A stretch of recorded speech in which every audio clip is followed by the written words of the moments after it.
So I'd like to get a couple of things out of the way before I actually start this episode itself. First of all, it's the fact that I'm a liar. I know I promised on my vlog yesterday that it would take a couple of days to cut down the scripts and make this a bit smaller, but I decided not to because I am, as I mentioned, I'm a liar and I'm lazy. I always lie when it comes to my vlogs. I say I'll do something, but I don't do it, and I'm lazy. So yeah, you're just gonna have to do a longer episode. Also, I'm actually on a lot earlier than I normally have to record because, as I said, I've written a lot for this one, and you're gonna get the full thing. And lastly, I want to give a thank you to Vaultboy on the Renegades Discord server that I'm also part of. Thank you for being the 25th subscriber. That's a quarter of 100. To reach that in like 4 years of starting this thing, I'm really, really happy. So thank you a lot, and yeah, now we're just going to get to the episode. So it's time for another requested episode. This one is from my friend named Preppy, also on the Renegades Discord server. I like it when people ask me to do episodes based on bands that I actually like. Having said that, she did also suggest Bring Me the Horizon, which I declined because I think they're shite, personally. But when I had to talk about them, we had to talk about Avenged Sevenfold. Originally from Huntington Beach, California, they've been around for almost 2 decades and have managed to chuck out a total of 7 albums. In their time as a group, some members have come and gone, with one of those never being forgotten. So before I actually start the main episode, rest in peace to James Owen Sullivan, aka Fiction, Rathead, and his best known nickname, the Rev, short for the Reverend Bartholomew Blake. You were great at what you did, and we all miss you. And now we'll move on to the episode itself. It's Backtracking, and this time it's Avenged Sevenfold. As always, we start with their debut album, Sounding the Seventh Trumpet. Released in 2001 through Good Life Records and produced by the band themselves and Donald Cameron, it's safe to say that we can certainly sound some trumpets because for the first time in a string of episodes, the debut isn't self-titled. Huzzah! I mean, I know I didn't cover it, but Fozz's debut album was also self-titled, so it's nice to have that trend bucked a bit. Anyway, there are some weird facts about this one, so let's get to those. First of all, it's the band's shortest album at just under 53 minutes, and it's also their only album as a their only album as a 4-piece. And it's also their first album to not have what is now considered to be the band's signature lineup. The only members still there to this day are M Shadows and Zaki Vengeance. Since Gate did provide some additional guitar work as a session musician on this album before being made a full-time member, it's also the only album to not have Johnny Christ on bass, instead having Just Insane. And before anyone brings it up, it is not the same Just Insane from Anti-Flag. A7 Nexus Justin's real name is Justin Meacham, and for Anti-Flag it's Justin Giva. Kind of unfortunate, I know. Now that that's out of the way, let's move on to more strange facts. I honestly didn't know this before, but there's a certain woman who makes a guest appearance on the song The Art of Subconscious Illusion. That woman is named Valerie De Benedetto, who has been married to M Shadows since 2009. Not long after that marriage happened, Valerie's sister Michelle married since the Gates, which makes Gates and Shadows stepbrothers. That's just a cool little fact that I wanted to share with you. Anyway, just going to move on back to the album itself now. It's weird to think how different they sounded back in the day. See, they didn't always sound like they do now, and they've always been a bit experimental, but they initially started off as a metalcore band. Of course, only noughties metalcore bands often have the problem with their screams, in that it's really hard to grasp what they're saying. M Shadow's scream vocals are sadly not immune to this, which is a shame because they're actually not bad. But his singing is definitely where it's at for him. Even at 20, which he was at the time, he always had that sort of cowboyish drawl that he's known for nowadays. Sometimes even that is difficult to understand on this album, as the production of it is not that great. Sure, it's a really nice, really raw sound, but it just feels kind of underwhelming at times, and it makes the music sound a bit by the numbers, but considering that it was their debut, they do get a bit of a pass on that. I did like that it felt like a traditional metalcore album at a time where it couldn't really get more traditional. It just so happens to stem from the era that the album was released, and depending on your preference, that can be a good thing or it can be a bad thing. What's a bit more up for debate is the performances themselves, so let's do those. As I said, Shadow's vocals are pretty good, and I do prefer his clean singing, but his screams aren't bad and his lyrics are a bit difficult to understand, but they seem to be a bit about religion, death, maybe former friends turned traitors. It's hard to tell. Zaki lends some good riffs and breakdowns, and I think there's some solos too. The Rev always kills it on drums, and their debut is no exception, offering a fast, well-timed assault, and Just Insane doesn't do too bad as a bassist for the only album that he's on with the band. He does add a good layer to things. Standout songs include Turn the Other Way, We Come Out at Night, Lips of Deceit, Thick and Thin, and my favourite, in the piano tinge of Warmness on the Soul. Sounding the Seventh Trumpet does suffer from sounding like most of the metalcore albums at the time, and some strange production, with some hardcore punk elements as well. But its energy, brutality, and commitment should really all be applauded. I can recommend it, but I'm a little bit on the fence about it. So, it's really not a good start for the episode, is it? We then move on to their 2003 sequel, Waking the Fallen. Released through Helpless Records, it would be the band's only album with that label, much like their debut was the only album with Good Life. Produced by Andrew Murdoch and Fred Archambault, I think I'm saying that surname right, this one is a much different beast when compared to their debut. First of all is the record label itself. Hopeless are really known as one of the biggest pop punk labels today, but that doesn't mean that they can't get a little bit heavy from time to time. Another factor is that we have the band's proper lineup with this one, as Johnny Crush replaces Just Insane and Sensei Gate steps up as a full-time lead guitarist. What results from the lineup is a very well-balanced sound.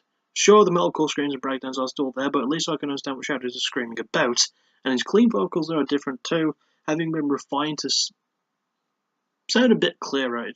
Yeah, whether that's production on himself, I don't know. Oh, I forgot to mention their names. Yeah, not their real names. So let's quickly get those out of the way. Shadows is Matt Sanders, Zaggy Vengeance is Zachary Baker, Syndicate is Brian Hayner, Johnny Christ is Jonathan Seward, and I already covered the Rev in the intro, Jimmy Sullivan, for those who need reminding. Anyway, with this lineup, they did begin to find their core sound, no pun intended. It's just so nice to hear that balance on here, and the production value helps that balance to strike some good gold. It's also the album which first saw the use of the band's signature deathbat symbol, so that's another cool little tidbit that I wanted to share with you. God, I'd love a deathbat tattoo. Anyway, back to the album. With the addition of Sin on guitar, we finally get some more recognisable guitar solos. Goodness gracious, are they awesome.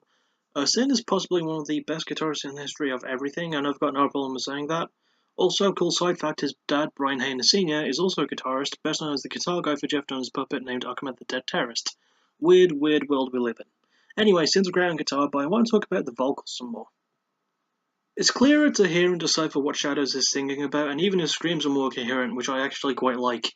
The album is also arguably responsible for making making a name for the band.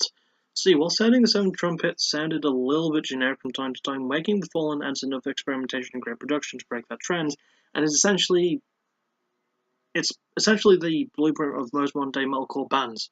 Sure, some are heavier, some are similar, and some are more rock than metal, and some don't scream as much. But you can't deny this album's influence on most of those bands today. That could go to the band members themselves. Shadow's screaming and singing just sounds great, and his lyrics are more in relation to bad relationships with friends, and even the story of Cain and Abel, which is nice. Sin and Zaki's guitar attack is truly awe-inspiring. It's something great. Nice riffs, really good breakdowns, and fantastic dual solos, which is kind of a theme of theirs. I just love those two together, they're so good. Johnny's bass has some good riffs too, and the Rev's drumming and vocal work is outstanding, and it's nice to hear him sing more on here. He did have a bit on the debut, but not much. Standout songs include Unholy Confessions, Chapter 4, Second Heartbeat, The Great Closer, and All Things Will End, and my favourite in the two-part, I Won't See You Tonight. I will probably... Well, no one has to know about this. Adding more metal and subtracting the punkish sound of their debut was a really big help, and I can safely recommend this album. It's really, really good. Great production, really good performances, just really well done. So give it a go. We then roll right along to their third album, City of Evil. Released in 2005 through Warner Brothers Records and produced by the band themselves and Andrew Murdoch once again. There are a few changes, but one thing that I'll get out of the way is the fact that this album has my first Avenged Sevenfold song on it, that song being Beast in the Harlot. Now, if you were cool like me, then you probably played this game on Guitar Hero 2. I remember actually enjoying playing on the game, and then my friends started getting more into them. I, for some reason, didn't get more into the band and wouldn't fully embrace them more until the next album, but we'll get to that when we get to it. Anyway, let's talk about more of the sound of this album. There is pretty much no screaming at all from Shadows, but that was his own choice. A lot of people falsely assumed that he needed surgery because he was screaming so much and that damaged his vocal cords.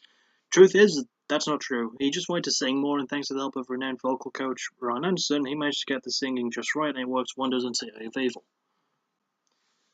If Waking the Fallen was the album that garnered more attention for the band, then City of Evil was the album that propelled them into the stratosphere of modern-day metal. A couple of other facts are how hard the band works to create the sound.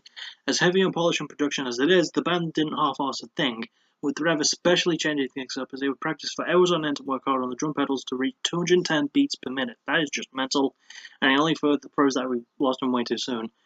Okay, so we won't lose them for another 4 years after this album's release, but still, it's kinda sad. Other notable changes are the addition of more elements of classic heavy metal and hard rock, and some thrashing there too. Not to mention some more symphonic and orchestral instruments. There's more piano in this album, and with the help of the odd acoustic guitar, violin, and cello here and there, it adds a lovely layer to things. Granted, that's only on a couple of the tracks, but it's a bit of experimentation that the band went on to pretty much all of their future albums, with City of Evil being the benchmark for that in their career. Another addition is more backing vocal work. In fact, you can make a good argument that this is the album where the band first started messing around with more vocal effects, using little echoes, fades, and repeated lines that would be sung by other members live. It's a nice bunch of layering of different vocal lines, and I quite enjoy it. But as true as all that is, this album is also really long at almost 73 minutes. The only album that beats it in length is their seventh and most recent album, The Stage, which beats it by almost an entire minute, and is also their longest album. On City of Evil, the shortest song is 5 minutes exactly, the longest is over 9 minutes long. Despite this, the album hardly drags out at all and keeps things fresh and interesting with its changes. The members all perform really well, with Shadows focused more on clean vocals, a lot more apparent, turning in a great show on the mic, with more lyrics based upon religious inspiration it seems. The Rose drumming stepped up hugely in terms of speed, with amazing double bass work and drum solos of his own. Zach is still great as a guitarist, having more double solos and riffs together, and Joy's bass work has improved as well, with some really nice heavy slap work and really good scales of his own. Standout songs include Trash and Scattered, Beast in the Hole, Backcountry Sees the Day, and my favourite in Strength of the World, which is the song that's 9 minutes long. I still enjoy it. City of Evil is leaps and bounds forward from their previous two albums, with accessibility at the wazoo, really good production, and fantastic performances. I can recommend this one a lot, it's really good. Next up we reach Avenged Sevenfold's fourth album, Avenged Sevenfold. Hey, so that joke is back! Released in 2007, there are a fair few changes. One is the fact that the only producers of this are the band themselves. It also became the first of their 4 albums to kick off Avenged Sevenfold's habit of releasing a new album once every 3 years.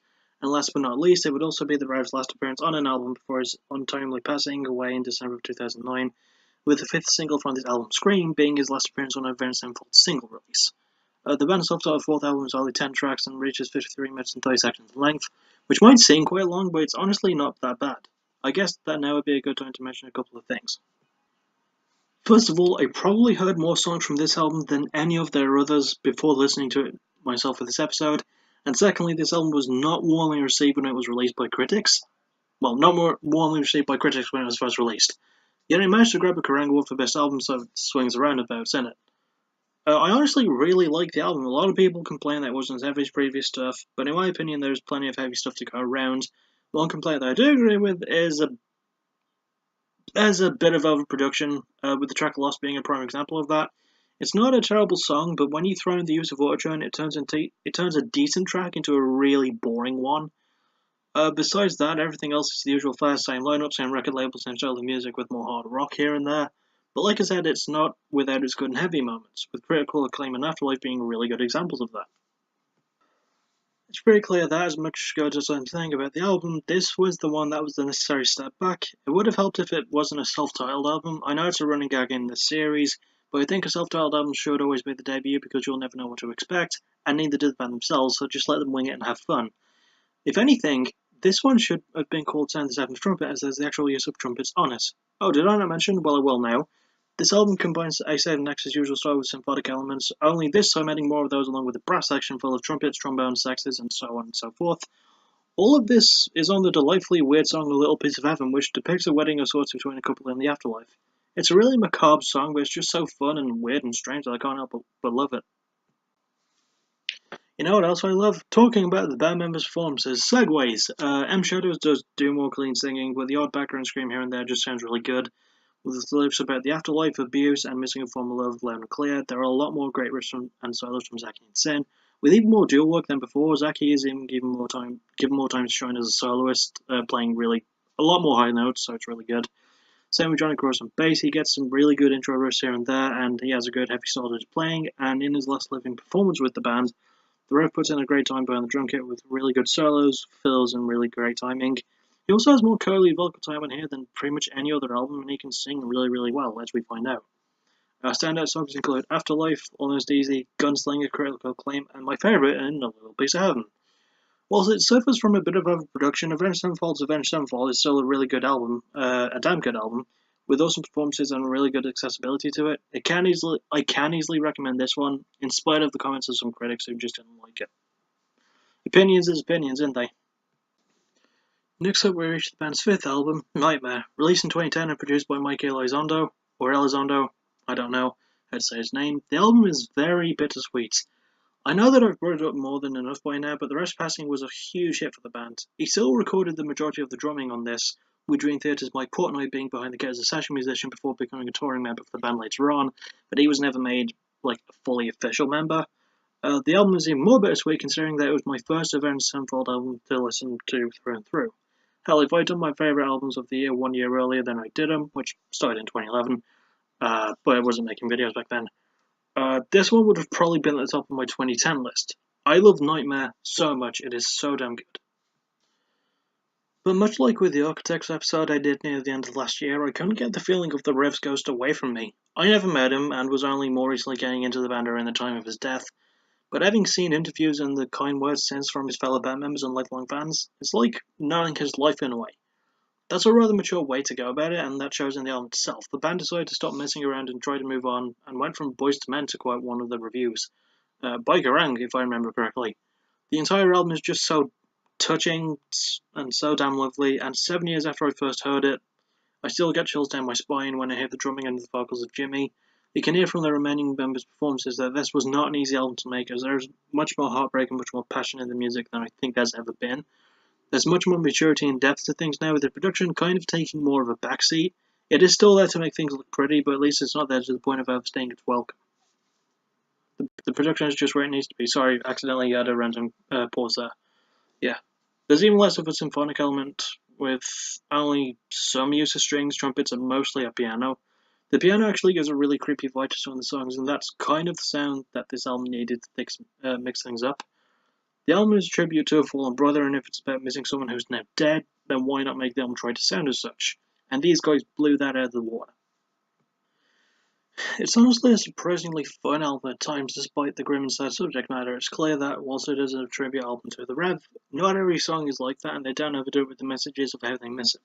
It's a really great balance, with heavy fast stuff and the slow stuff making a good deal to not get in each other's way too much. M. Shadows probably gives his best vocal performance here, even adding some screams again, and his lyrics about religion, faith, and obviously the passing of the Rev are all clear to understand.